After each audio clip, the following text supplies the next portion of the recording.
É meu prazer convidar nesse vídeo a Paula Teixeira, querida Paula, que é médica, instrutora de Mindful Eating e que vem hoje falar conosco sobre justamente essa prática. O que é Mindful Eating? Por que é tão falado hoje? Está todo mundo falando sobre esse assunto. Eu considero a Paula como uma das autoridades no Brasil falando desse assunto. Então, muito obrigada por ter vindo de novo, enfrentando a câmera. É um grande prazer ter você aqui. Seja bem-vinda e vamos conversar um pouquinho mais.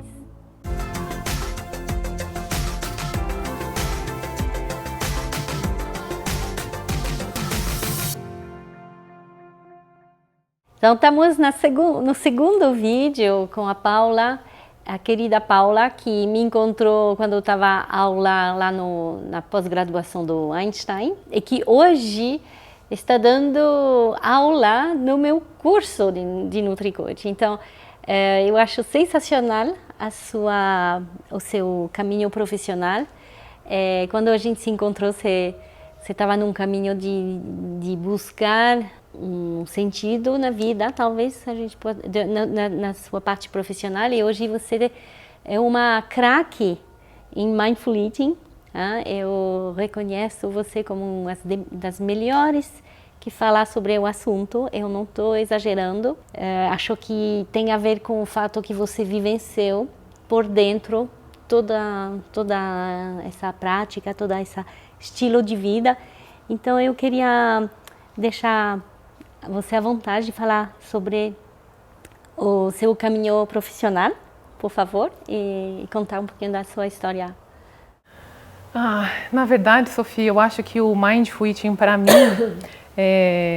veio como uma instrumentalização da não dieta, né?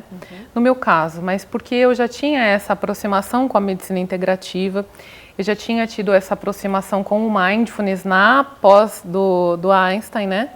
E aí aconteceu de começando a estudar, né, quais são as ferramentas e quais são os processos, o que a ciência estava falando. E aí a gente acaba tendo um denominador comum. Você também fala de comer consciente.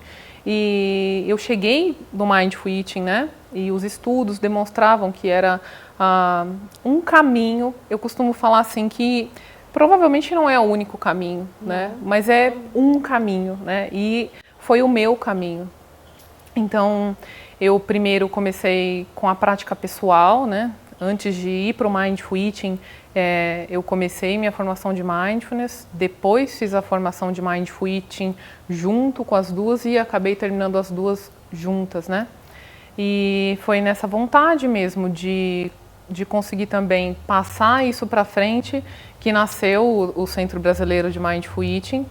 E a gente tem feito aí esforços para poder, assim como você, né, divulgar isso, porque é uma grande beleza, né, a gente ter uma ferramenta, um processo que ajuda as pessoas a aprenderem a honrar o corpo, a desenvolver aceitação, a desenvolver compaixão por si, a se aproximar da comida.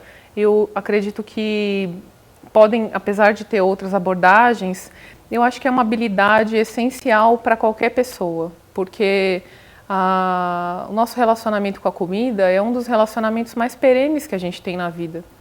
Com certeza. E o prazer de comer é um dos maiores prazeres da vida. Então, quando a gente está de dieta, na guerra contra si, a gente está realmente vivendo um inferno. Um inferno. Eu costumo falar também que o alimento é o que coloca a gente nesse ecossistema, né?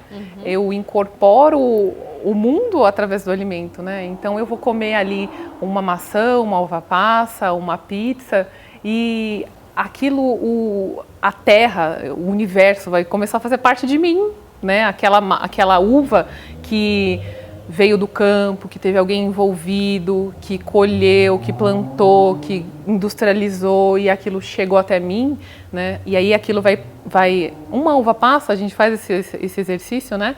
Então comece a notar que essa uva passa agora faz parte de você. Isso vai mudando a sua perspectiva do que é a comida e o que é você inserido nesse sistema alimentar. E você passa a honrar não também o seu corpo, mas honrar toda forma de alimento que também está servindo para dar continuidade para a sua vida. E isso vai mudando a sua relação com a comida. Uhum. Você faz a paz com a comida. E como você trabalha isso com os seus pacientes? Porque você está vivendo isso em você, mas você está também transmitindo isso. Como que está? Isso é uma coisa que a gente fala no Mindfulness, porque o Mindfulness ele precisa ser vivencial, né? Uhum. A gente precisa estar vivendo a atenção plena para poder ensinar a atenção plena. Exatamente. E então acaba sendo mais fácil, porque eu falo do meu processo diário, porque as pessoas que a gente facilita o processo, elas vão ter os mesmos desafios e vão ter os mesmos insights, então é um compartilhar, né? Uhum. O Mindful Eating hoje para mim é um compartilhar. Então, Paula, conta para nosso público o que é mindfulness, o que é mindful eating, porque são palavras que a gente está escutando cada vez mais e eu acho que você pode explicar isso de maneira com muita autoridade. Então, mindfulness, ou em português, atenção plena, é estar no momento presente, com abertura e curiosidade. O que isso significa? Uma qualidade especial da atenção. 30% da atitude mindfulness, da característica psicológica, ela é genética, mas 70% pode ser treinada. E isso é uma vantagem, porque não é característico do ocidental estar na sua própria vida, momento a momento, prestando atenção.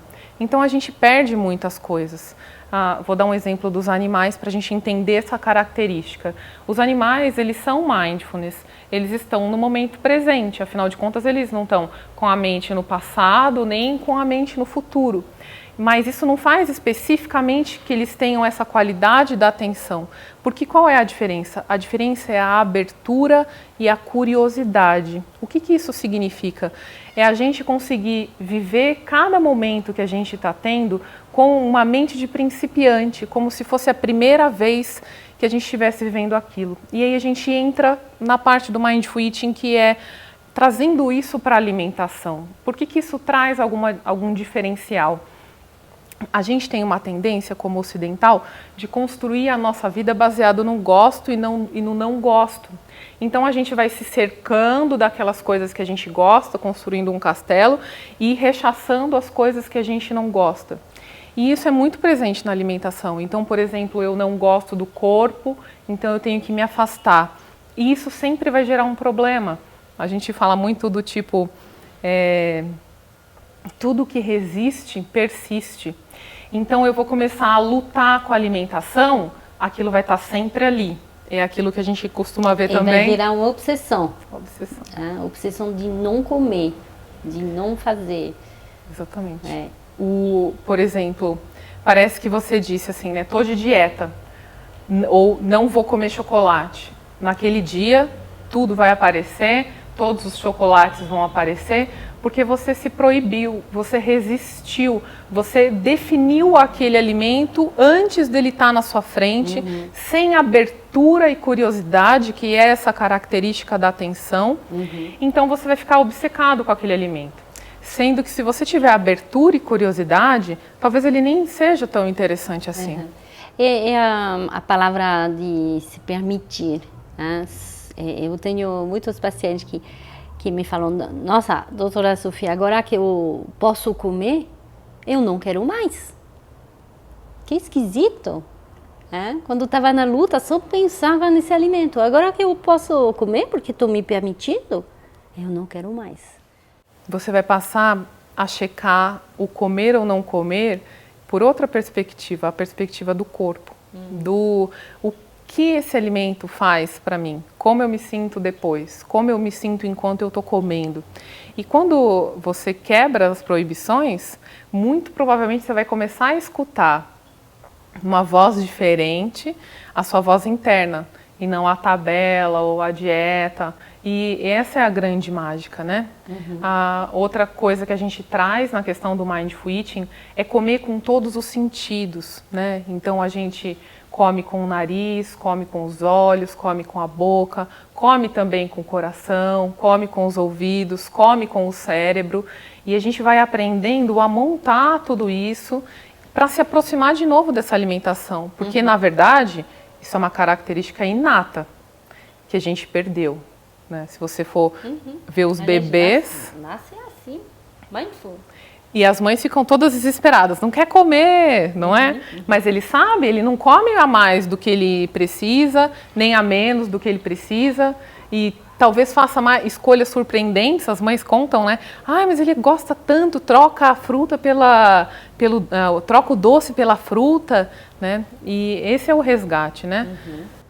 Respeitar a fome do filho, é uma das também dos meus focos, né? É deixar essa criança tomar as decisões que ele está sentindo, porque se você obrigar a comer ou não comer, porque também tem os dois lados, você vai despertar nessa criança uma relação cada vez mais complicada com a comida, e pode despertar até um apetite feroz e um comer escondido. Que é onde a gente está como adulto, né, Sofia? Na verdade, nós somos a geração fruto dessas interferências alimentares. Isso, totalmente. E eu penso que o Mindful Eating, né, o comer consciente, ele é um resgate, são programas estruturados para você conseguir conhecer você de novo. Então, por que eu como? Não só o que eu devo comer. O Mindful Eating, ele acrescenta as outras perspectivas. Então, o que eu vou comer é importante, mas também como eu vou comer. Exatamente. Por que eu vou comer? Será que eu gosto? Será que é uma vontade ou porque eu devo comer? Alguém mandou em mim. Então são perguntas bem profundas que mudam a relação mesmo com a comida. E os estudos demonstram, né, que eu gosto muito porque eu costumo falar assim que o mindfulness ele transcende o cognitivo. Nós somos pessoas com um desafio alimentar muito grande. O nosso cognitivo, às vezes, ele vai pregar peça. As dietas são pautadas totalmente no cognitivo. Total. E esse é um resgate do corpo, é colocar esse item perdido de novo na jogada. Então, eu começar a entender a minha fome física, quais são as sensações do meu estômago, como é a minha fome, como é a minha saciedade, e comer pautado nisso, também comer pautado na satisfação, porque ela faz parte. Quando eu como por satisfação, eu honro também o meu corpo e ele me recompensa, né? Com tranquilidade e com paz. E tudo isso você vivenciou, né? Você adquiriu essa capacidade a se reconectar com você. E você está passando para seus pacientes, agora, talvez a maior parte do seu trabalho, né? Eu acredito.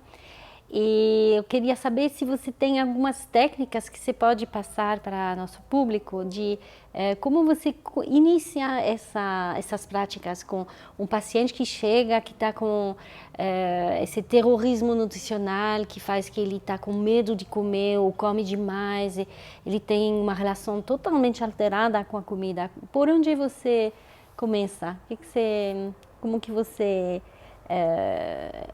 introduz essa prática? Sofia, eu acho que essa é uma pergunta desafiadora, assim, né?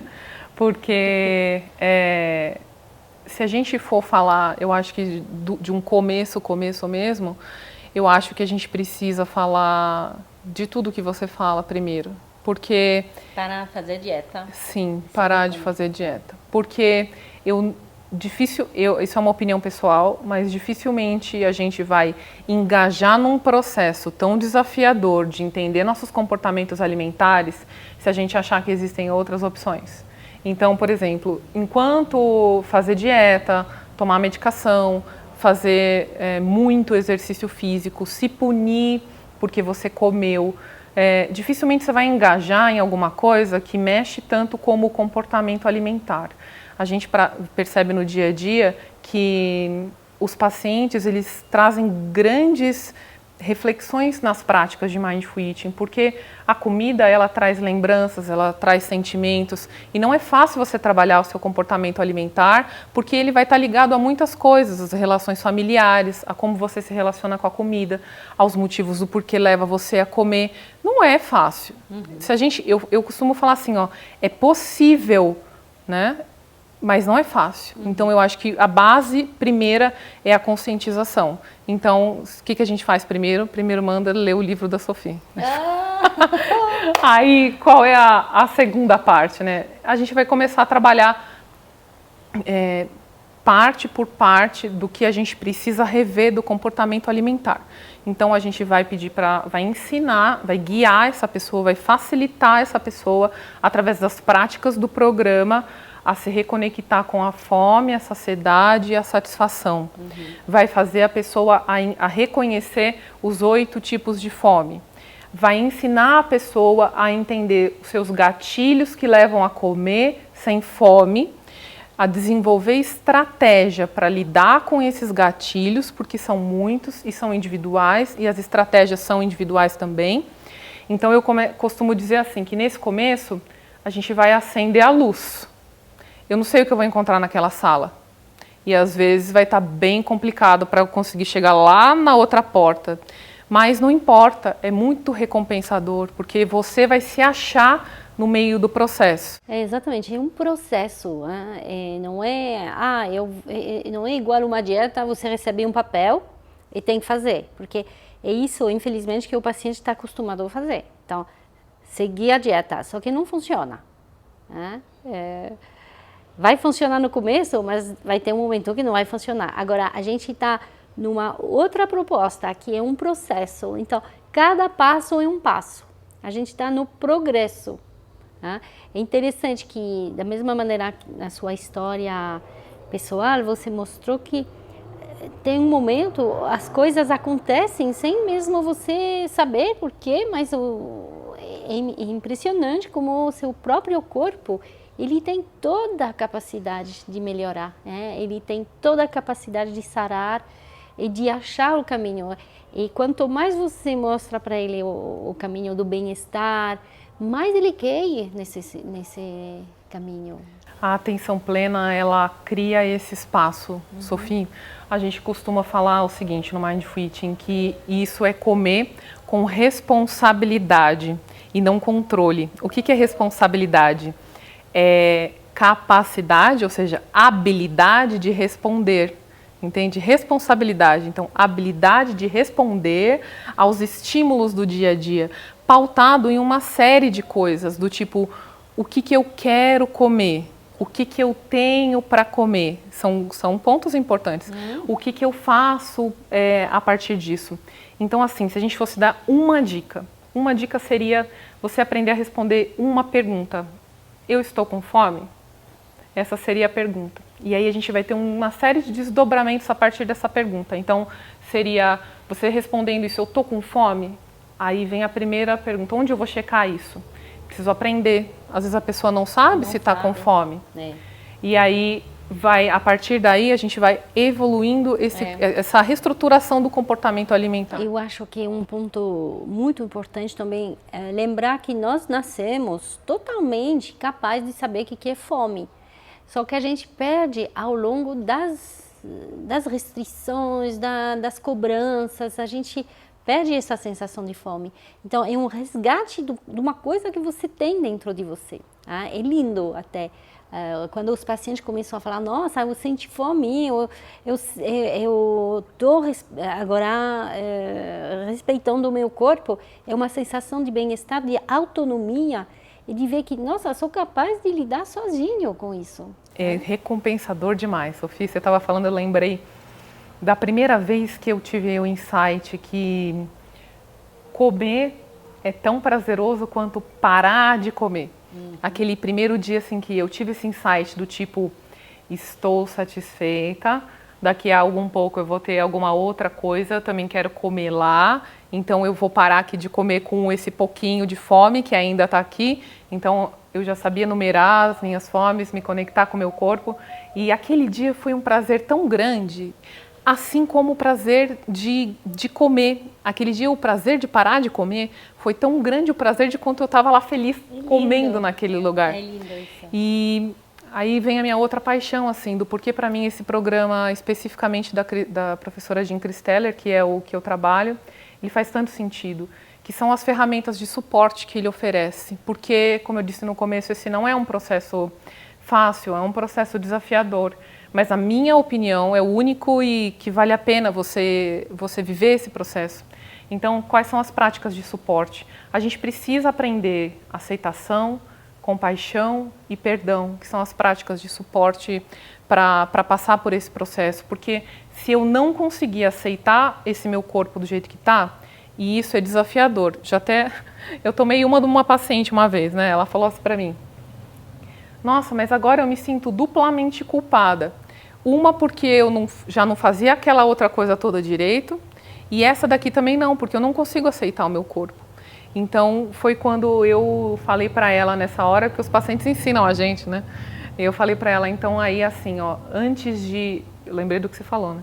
Antes de aceitar, então vamos honrar o corpo, né? Então, honra esse corpo, reconhece o que ele está fazendo para você até agora, reconhece o trabalho que ele tem, que ele é seu parceiro, ele não é seu inimigo, ele está tentando manter você bem, ele é o seu veículo para essa existência, lembra disso. E são essas práticas, né, de aceitação e compaixão que fazem bastante diferença, porque elas vão mexendo e transformando coisa dentro da gente que o cognitivo às vezes não dá conta. Eu acho também que as pessoas misturam aceitar e amar. Eles acham que a gente está dizendo, ama seu corpo. Claro que a gente sabe que tem uma insatisfação corporal que não é fácil se amar, porque as pessoas realmente estão procurando perder peso ou mudar o corpo. Agora, aceitar quer dizer estar aqui agora. Esse é meu corpo agora, então vou aceitar, eu vou agora cuidar dele, em vez de estar em guerra. Isso já é uma mudança muito grande. Então, Paula, dá uma dica prática para quem está querendo entrar nesse mindful eating e que está sofrendo com muito terrorismo nutricional, não sabe mais o que comer, se pode, se não pode, está nesse inferno de querer emagrecer a qualquer custo, é só reganhando peso, que infelizmente é a maioria das pessoas hoje, e para orientá-las a seguir um caminho mais mindful. Sophie, assim, eu acho que a gente tem uma solução que acompanha a gente por todos os lugares onde a gente vai. O Jon Kabat-Zinn, que é o pai do Mindfulness, costuma falar assim, aonde você estiver, você estará. Né? Então, assim, acho que uma dica seria, quando você estiver passando por esses processos ruminativos, então a sua mente está em todos os lugares, então você está pensando que você tem que emagrecer para ir na festa do seu filho, o que eu como, o que eu não como, eu não estou feliz com esse corpo, eu estou insatisfeita, e você está nessa ruminação mental que a gente fala, existe uma ferramenta que te acompanha que é muito presente, que é você mesmo, seu corpo. Então, assim, se pergunte, o que eu estou fazendo agora? Então, se você estiver comendo, coma. Se você estiver brincando com seu filho, brinque com seu filho. Se você estiver trabalhando, trabalhe. Se você estiver na sua cama, durma. Então, tenta trazer a sua vivência para onde está o seu corpo, que seria a sua âncora. Se pergunte, onde está meu corpo? E traz a sua atenção para aquele momento. Isso faz com que a gente deixe essa ruminação automaticamente, sem necessariamente eu ter que passar por um processo, fazer um grupo de mindfulness, é uma dica prática. Então, se estiver comendo, coma, se estiver dormindo, durma, se estiver brincando com seu filho, brinque. E eu acho que, para começar, é um aprendizado valioso aproveitar esse momento que a gente tem. Excelente. Excelente dica de viver com atenção plena o momento presente. Muito obrigada, Paula. Obrigada a você, Sofia.